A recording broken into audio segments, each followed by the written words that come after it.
Patient forms are a painful part of practice. Most practices report having to chase down patients for bits of missing information, and those forms have to be HIPAA compliant as well. My guest today runs a company that helps make HIPAA compliant forms that are also friendly, and she's going to share her tips on how to make them both compliant and friendly. I'm Carl White, principal at Market Advisory Group, which is a healthcare marketing agency, and I'm also the host of PracticeCare. The mission for both is the same, and that's to help private practices stay private. Not only is that usually what they want, but care tends to be better when the provider owns the practice because that's when they're going to have the most freedom to make the clinical decisions they think are best. It's just probably a little bit different eventually when somebody else owns the practice because their agenda can start to creep into the provider's ear, gives them more to think about. Let's just keep it simple and keep it private. My guest today is Carolyn Baruch. Along with her husband, Jeff, Carolyn has owned the Highland Group, which is medical and dental website design, and their newer division, the Form Team, for 24 years. Before that, Carolyn worked in mental health as a therapist, and Jeff was a graphic artist in the printing industry. When she's not working, Carolyn is singing in choirs, dancing at jazzercise, and enjoying her golden retriever, friends, and family. Carolyn, I'm great. I'm so happy you can come on Practice Care. Thank you, Carl. It's always funny to hear that said back, all the things that I like to do. Yeah, But right. I know. I know. It's like, oh yeah, I yeah, still do those things. Yeah. I love it. Yeah. No, Yeah. thank you. Thanks so much for having me here. Yeah. Um, This is one of those like nuts and bolts topics, right? There's sort of some compliance with it as well, yeah, but it's one of those things that um, you need to know about as a practice owner. You just do because this is about the law. There's also about patient friendliness. It's true. But right, if you're the most patient friendly practice on earth and you are not compliant with HIPAA, you have yourself something to deal with. And so let's get right. into it. Yeah. Um, Yeah. every guest and every listener knows where I'm going. That was a short bio. That's what I asked for. You've got quite the cool background, as everybody does, maybe more shooks and jives than I realized. So help us get to know you a bit better. Sure. How do you go from therapist to this? You got to put that in your answer. I'm very I ask curious. myself that every day. Actually, I was a music therapist, even more specifically. So my Okay. background is in music and using that as a form of therapy. And I worked in the psychiatric industry with that for many years. Hmm. Sort of a high burnout level in that Hmm. field. Yeah. And around the same time that that was happening to me, my husband was also looking for a career change and entrepreneurship.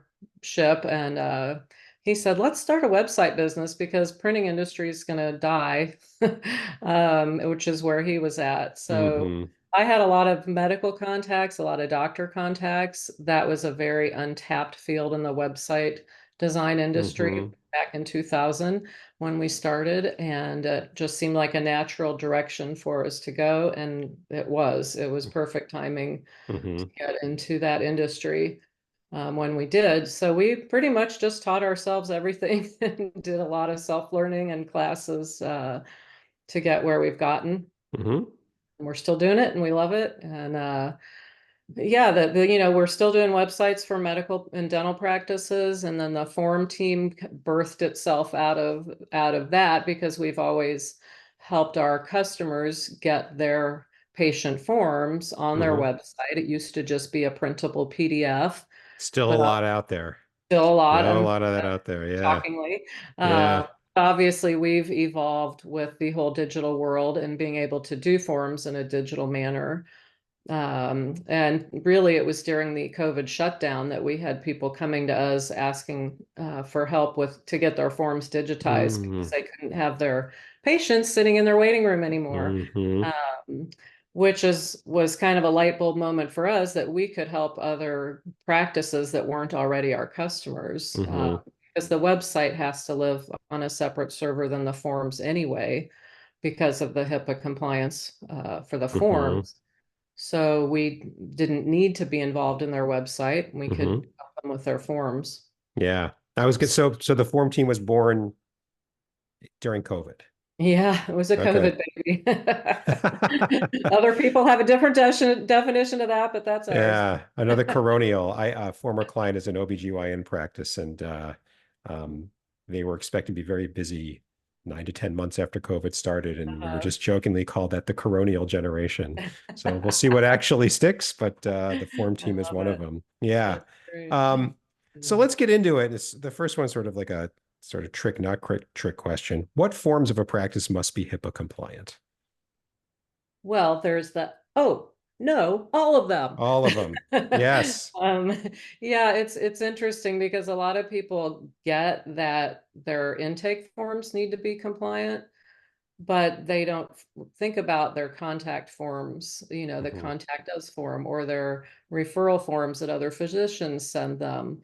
Hmm. Uh, so there's absolutely no way you can give somebody the opportunity to send PHI to the practice that doesn't have to be HIPAA compliant. Right. And we hear things like, well, we don't ask for any PHI on our contact form. It doesn't matter because people will still give it, Yes. whether you ask for it or not. Yeah. And isn't Uh, it true? Like, so let's take the contact form on the website. At that moment, let's say it's somebody who's not a patient yet. Could you make the mhm. argument, well, I don't have to protect it. They're not a patient yet. Well, that is one argument we hear, but how are you going to stop your current patients from using it? There's For that. one thing. Yeah. And they'll look for any place on your website to contact you because people don't like to make phone calls, first of all. Hmm. So they're going to go to your website. How can I contact them? We even have people go to the billing page and there's an email address that says if you have billing questions, email our billing department. The patient's going to use that to say, hey, I'm having this medical issue. You Hmm. know, they don't care where it's going. They're just Hmm. trying to contact someone. And think of all the possible bad things that can happen with that. Yeah. Having an emergency heart attack and I send an email to your billing department. Yeah. So we always just say no email on your website. Don't give them any chance to do that for one thing, Mm. Yeah. for any department. Yeah. And another thing we see is there'll be a disclaimer. Please Hmm. don't give any PHI in this form. I've got a client, I saw that this morning. Really. Yeah. Yeah. And that's not enough, That's not enough. Why is that? Well, because A, people ignore it and do it Yeah. anyway. And B, it's not a legal, you can't, that's not going to hold up in court. Well, we told them not to, Yeah. you know. Yeah. Um, Yeah. so And it's, I think for the prospective patient who's not a patient yet, what I've heard is, well, if they become an actual patient, you got to mm, protect it. And so right, whether that's true or not, it right. makes sense.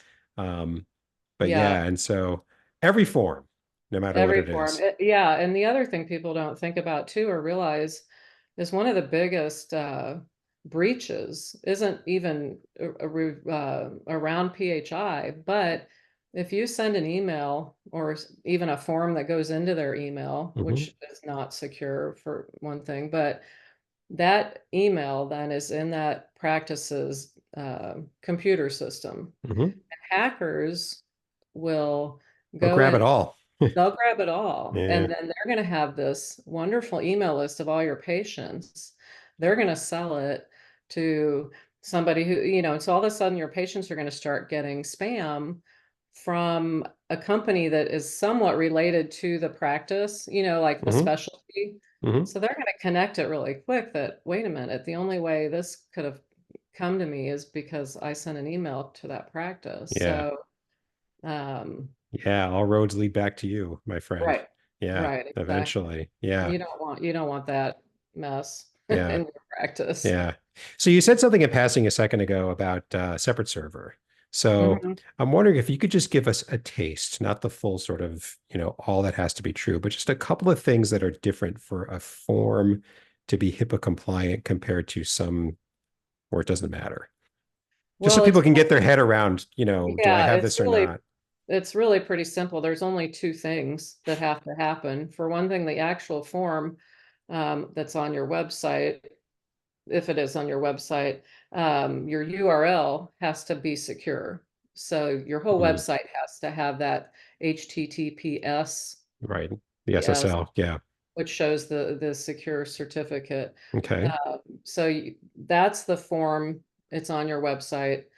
Then once they hit submit, you have to make sure that the place it's going to, and this, whoever creates your form should be able to prove to you that it's going to an encrypted, high trust certified HIPAA compliant server. Okay. That is the only way it's secure. Right. So that's What where the ab- data is being sent. what about when it's traveling from the website to the server, like in transmission? Also? That's all encrypted through your secure server. So at least Oh, okay. the way we build forms, the second they hit submit, it's secure. It's secure. It's Yeah, secure when it gets there. It's secure while it's right, sitting there. Right. Transmission rest. right, Got it. Got it. Okay, good. Got it. right. Thank you. Okay. So yeah, I Yeah. mean, kind of a short answer, but that's really No, but and that's a big deal. I mean, the level, so I'll make a blanket statement. Probably could be disproven, but all servers have some degree of security. However, mhm, um, HIPAA level security is higher and a bit different than general or generic level security. It's just right. not the same. And so unless server company X or whoever says we are HIPAA compliant, you got to presume Mhm. they're not. And if you're not sure, you got to ask them. And Yeah, so, and get yeah, proof. I mean, it's pretty easy for them to show you their certificate, yeah, uh, their high trust. So, right, right, right, right. Um, so why can the experience patients have with a form or forms actually cause them to switch practices? Like, is this just, look, you got to deal with this. Nobody, we're all the same. Just give us the forms so that we can get on to treating you. well, we hear some stories, and And is it I just the think crazies who are like so angry at life they switch, or is it like no, more mainstream? no. I mean, patients are becoming much more in all areas of their care. They're becoming much more of an advocate for themselves, I think, Hmm. these days. And the whole patient experience starts with that paperwork. Hmm. That's the first impression they're making of your practice. So what kind of impression is it if A, you're mailing them a big packet of forms that they have to fill out by hand? You Hmm. know, already we feel like that's archaic, and Hmm. there's so many reasons that it's hated by patients. And B, if they are doing some sort of online form, even if it's online, there's so many systems out there that are just don't work. Hmm. They're buggy, or they submit and it keeps telling you you didn't fill out something right. And I mean, we've all filled out forms like that. Hmm. And your frustration level just grows and grows and grows. And there's a real thing called form abandonment. Yeah, And people will just say screw it. bad words and Yeah, I'm not going to do this. I'm just not going to do this. I'm going to go into my appointment, and too bad I don't have my paperwork done. Well, yeah. that then sets off everything to be a mess as soon as I get there. And we've had practices that we're working with say, yeah, we need to do this. We actually had a patient call us and say, I'm canceling my appointment. I tried to do your paperwork. It was horrible. And if that's any indication of the way you guys run at practice, I don't want to be a patient there. And I know that sounds extreme, It- but I mean, I can see, I know it happens, and I can see it happening more as people yeah, kind of don't feel like they have to put up with that because there are so many good systems yeah, available. yeah. And there's a truism out there, and I don't know what the ratio is, but for every one person who actually takes the time to voice a complaint, there's more who just said, oh, and Right, they walked away and didn't say anything, right, so, exactly. and it doesn't take an avalanche. You get that whoever that practice is just got a nice piece of market feedback and Hmm. ought to be thankful because that person actually took the time, That's very true. Yeah, which is because most people don't. most people Yeah, don't. and Yeah. half the people that are angry will still go in, but again, they're starting off that whole patient relationship. Angry. Yeah. Yeah. Is that Yeah. how you want your patients to become, Yeah. start their Yeah. experience? Yeah. Uh, I know I'm guilty of the following thought, which is I'll pick who I'll pick Amazon. If Amazon can get away with what it needs to so slickly and smoothly with so little information, how come it's so mhm, hard with you? Not that private practice X has to be as good as Amazon, but people make these. I think we all do this. If it's so easy to do it over here, why is it so hard to do what feels like the same thing over mhm. there? Do you see that? Yeah, definitely. And it doesn't have to be hard if you just Hmm. have to Yeah. find, find the right Yeah. way to do it. Yeah. And nobody's saying, neither Carolyn or I are saying, cut your forms in half, reduce the information that you need. Maybe there's some No. duplication, you got to get what you got to get. Oh, But definitely. No, yeah, that's no, no, don't important. cut corners on the information that you need. No, not on the Um, information. yeah. No, it's Like just my more about, favorite is, how come I have to tell you my name 7 times? You well, and know, that's the beauty of a digital form. It should auto-populate every yeah, time it's on your yeah. form. When I was Um, applying to business school in 2000, 24 years ago, I bought this software that said it was, pick the schools you want to apply to and all this demographic and repeatable information. You put it in once and we're going to blast it out everywhere and every out. I was like, this is the mhm, greatest thing in the world. mhm. It's not new. It's No, not new. no, How no. come I have to give you my social security number 7 times? Can't you just, Yeah, little things? no. Um, Okay. so good segue. I didn't even plan this. Let's get into forms friendliness. So we're going to presume that the HIPAA compliance box is checked. Let's talk about forms friendliness. And let's start with what makes a form friendly for from the patient side in your experience. Well, I think one of the biggest things, there's a lot of little things and probably two big things. Mm-hmm. First big thing I would mention is the length of the form. Mm-hmm.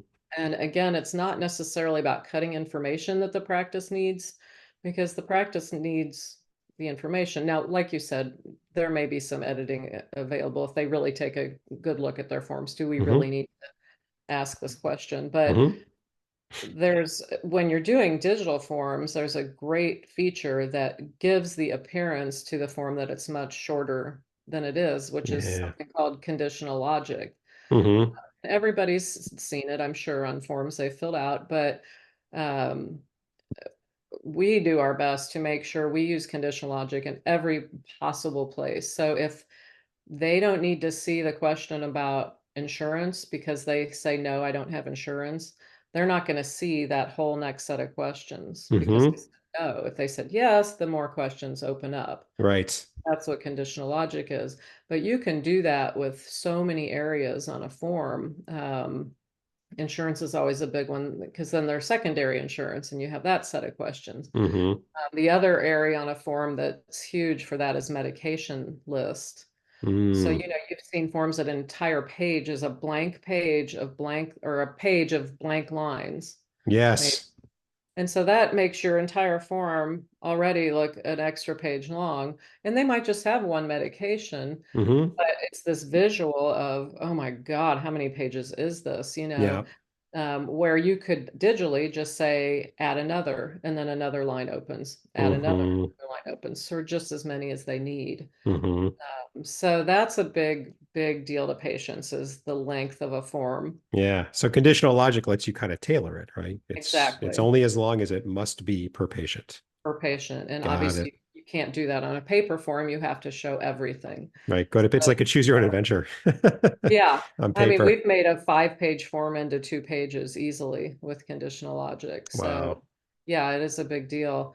Some of the other smaller things, and then I'll say my other big one. Mm-hmm. Um, that patients like to, like you said, not have to write the same thing over and over. So those things can autofill on a digital form. Mm-hmm. They want to be able to do their forms at home on their own time, at their convenience, when they have all their medications in front of them and can fill that out, when they have their list of surgical history, so they don't have to take all this stuff into the office with them to fill out the forms there. Which they They, don't even realize. Like I think, by the way, right. here's all the forms. Like, man, I kind of wish I knew I could have prepared, Yeah. Yeah, Now I'm exactly. guessing. I know. I've done Yeah. that. I'm like, I don't know. Yeah. I don't I'm know. old. I've had a lot of things. What's the I dose don't of that one? Seriously? I don't know. Is it extended release?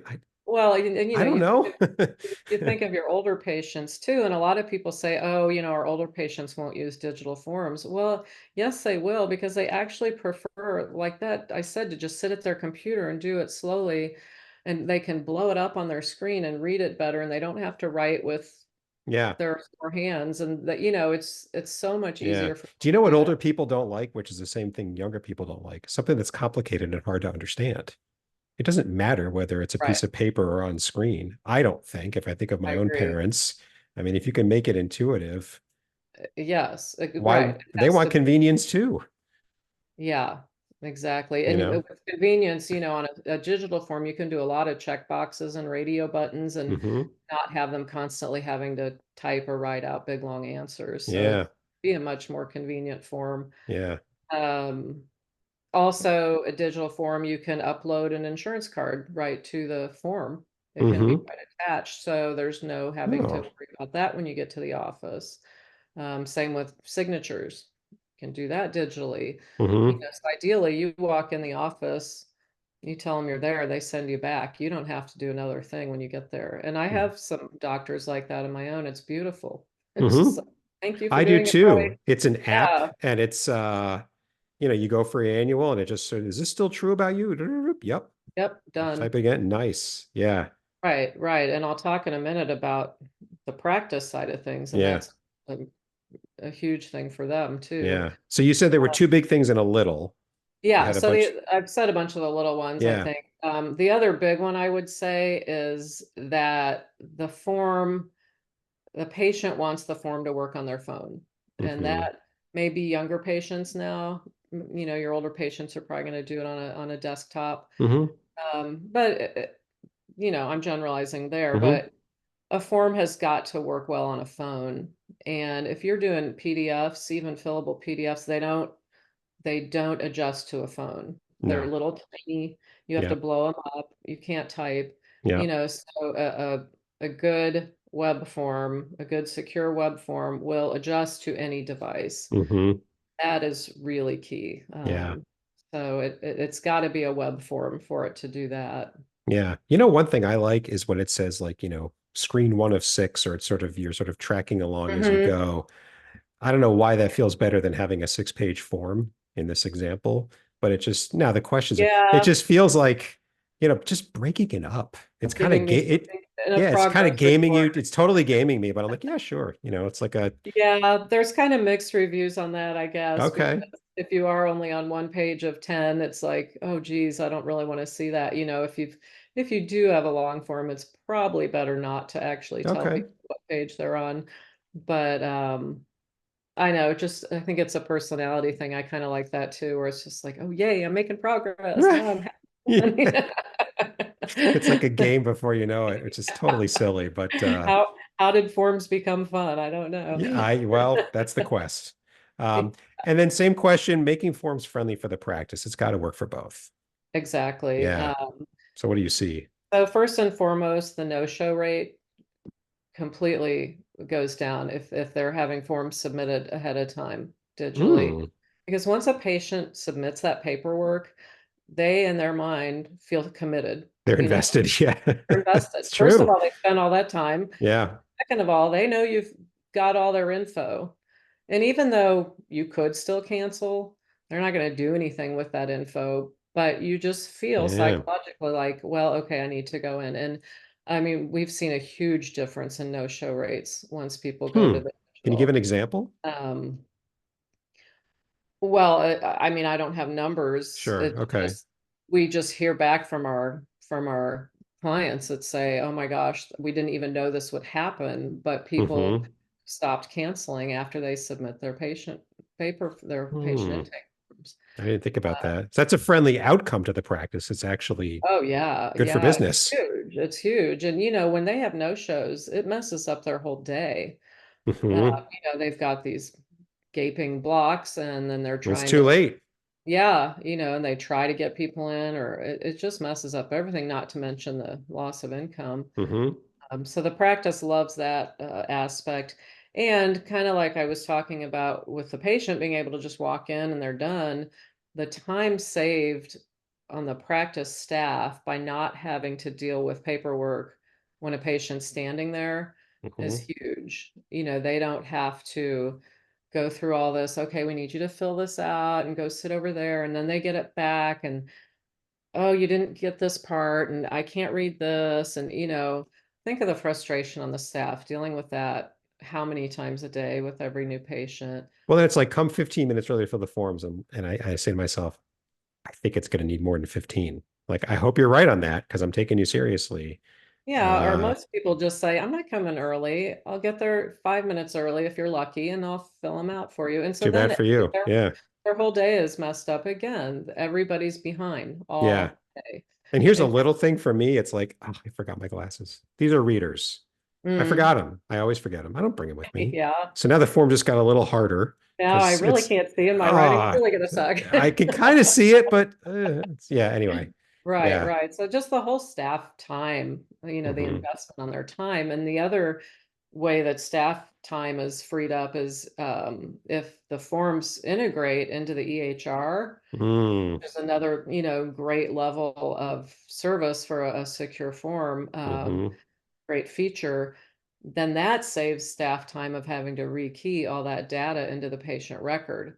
So That's that's true. If it's handwritten, it by definition has to be keyed in right. at And some point. at the very least, if they have a handwritten, they'll scan it and attach it to the patient record.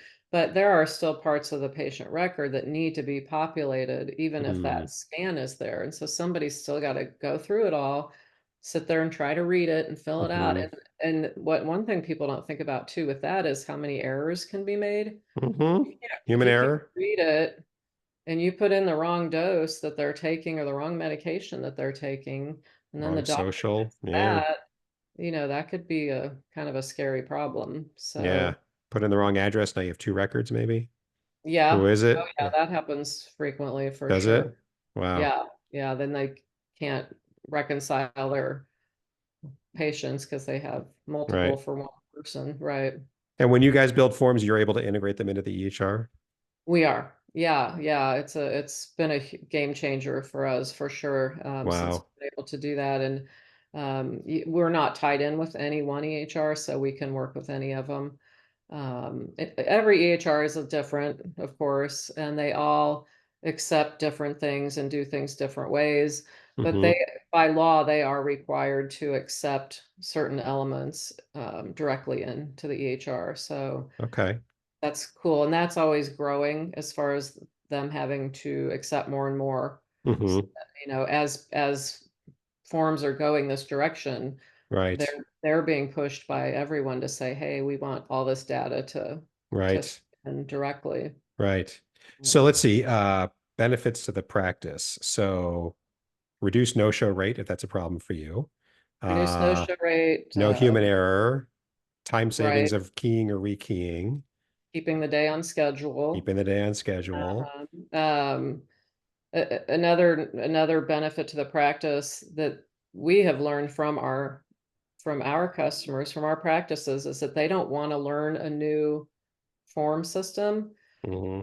So they'll say, oh, no, no, no, we like our form the way it is. We need to have the insurance information here, and we need to have this here where the doctor looks, the nurse here.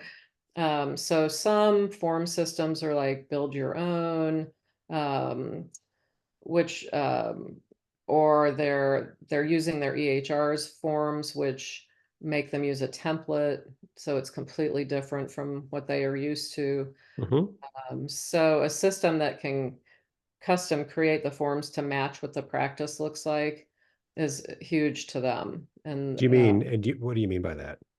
Like spell that out. well, for example, the way we operate, we build each form twice. So the practice or the patient gets the cool version with all the bells and whistles and great conditional logic and all those things we talked about.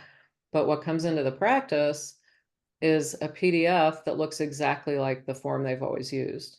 Oh. So it rearranges itself in the internet world and Hmm. comes into them the way they want it, in addition to going into the EHR if they want that feature. But they will get a PDF as well that looks exactly like they're used to having. So Hmm. they can still distribute that amongst themselves, to the people that need it and Hmm. want it still to look that way.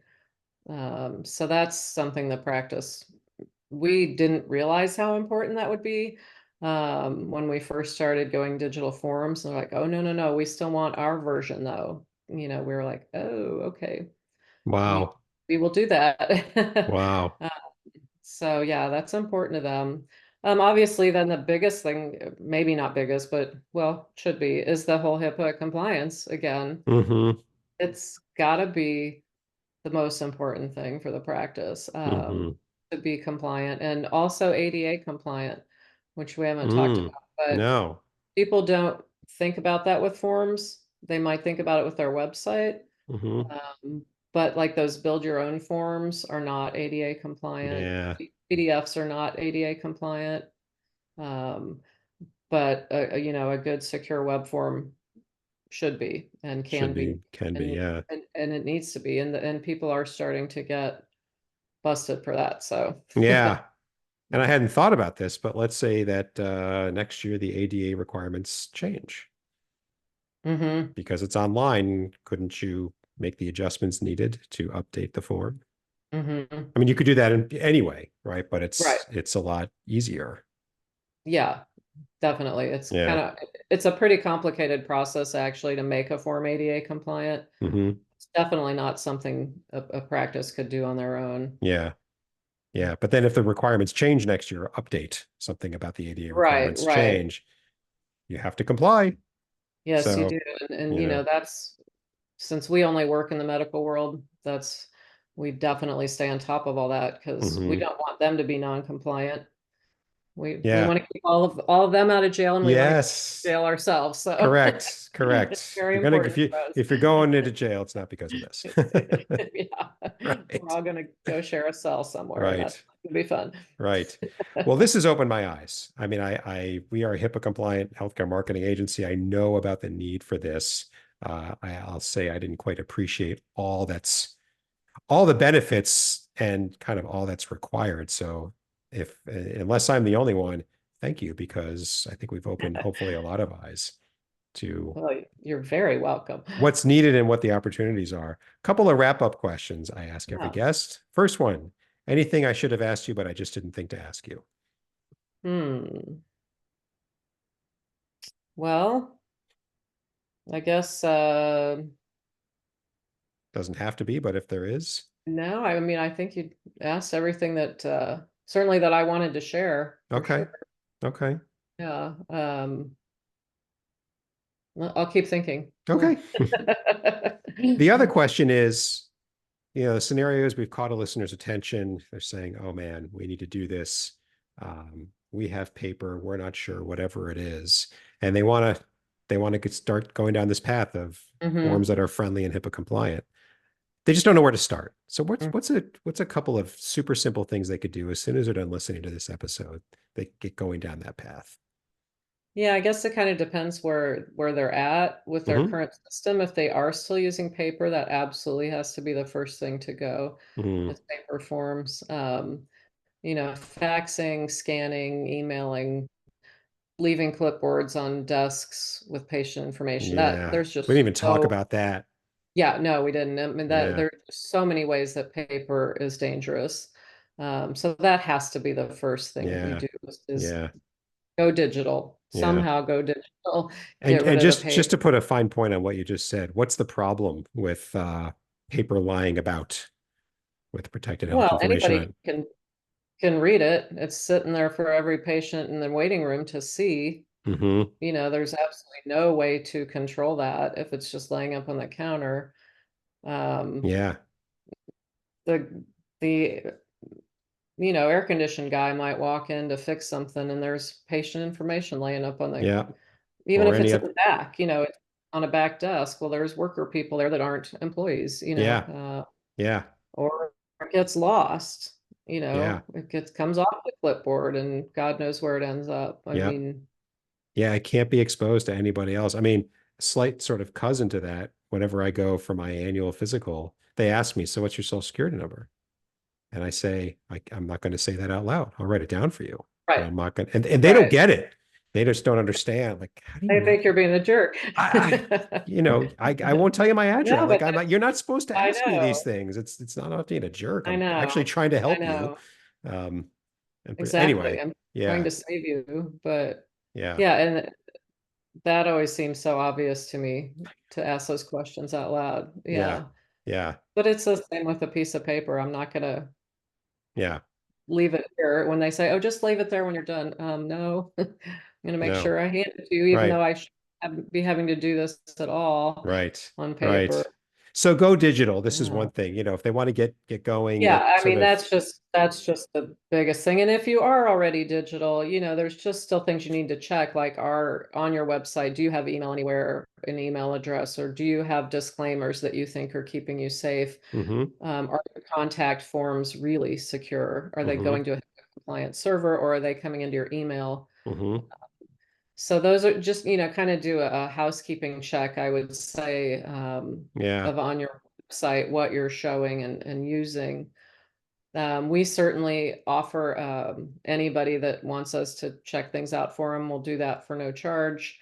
Um, and we'll even take one of their forms and build it and let them try it for a month with no fee at all. Hmm. Just see how the system works. Mm-hmm. Um, I'll tell you, we've never lost money doing that because people are always like, "Oh my God, why didn't we do this sooner?" Because they don't know what they want. Like I would raise my hand and say, I have no idea what good looks like. Yeah, I just can't yeah, even wrap my head. Like I couldn't picture it. So you need to see it. I agree. right. Yeah, Yeah. you do. And you need to work with it and see how that works in your process, in your practice, Mm-hmm. because it does change the process of what you're used to doing when all of a sudden you're getting things ahead of time. And, it's not a bad change, but it is a change. So Mm-hmm. we always let people, um, well, we'll say, we let people of your podcast. Okay. I won't say all people always try us. Mm-hmm. Yes, we would be Yeah. happy to let them try that out and So if see you how. want to, yeah, if you want to try out what Carolyn's talking about with her company, the Form Team, and you contact them, just say, heard you on Practice Care, the podcast, and then she'll know what it means. Yeah, Great. absolutely. Fantastic. Fantastic. Carolyn, thank you. Um, Practical, very practical topic. Yeah, It's it's not not s- sexy. it's not sexy, but it's also, well, at least the HIPAA compliant part, however you do it, It loyal is. listener, it's not So optional. It's just not optional. And, everybody, HIPAA compliance, it's a tough thing I find in my experience to get people to not excited about, but to really bubble it up. Because look, the likelihood that anything bad HIPAA happens to anybody is probably pretty low, but mhm. man, is it going to be painful if it Oh happens. yeah. This is not a quick wrap on the wrist. See you No. later. This is painful stuff. Yeah, yeah. You don't want to be Painful. the one they decide to use as an example. Correct. And so even if something's very unlikely to happen, if it would be painful, painful, painful if it did, that means have a look. Have a look. Avoid the Right, right. pain. And this is such a simple thing to fix. I know there's some HIPAA stuff that's a nightmare to go through, but Yeah, this is easy. this is easy. Yeah, Yeah. Yeah. And to put, yes, I'll stop there. A lot of benefits to doing it, but a lot of reasons too. So thank you yeah. for coming on Practice Care and opening at least Welcome. my eyes to all of Well, this. thank you so much for having me, Carl. It was fun. Yeah, absolutely. Couple of points before we wrap up the episode.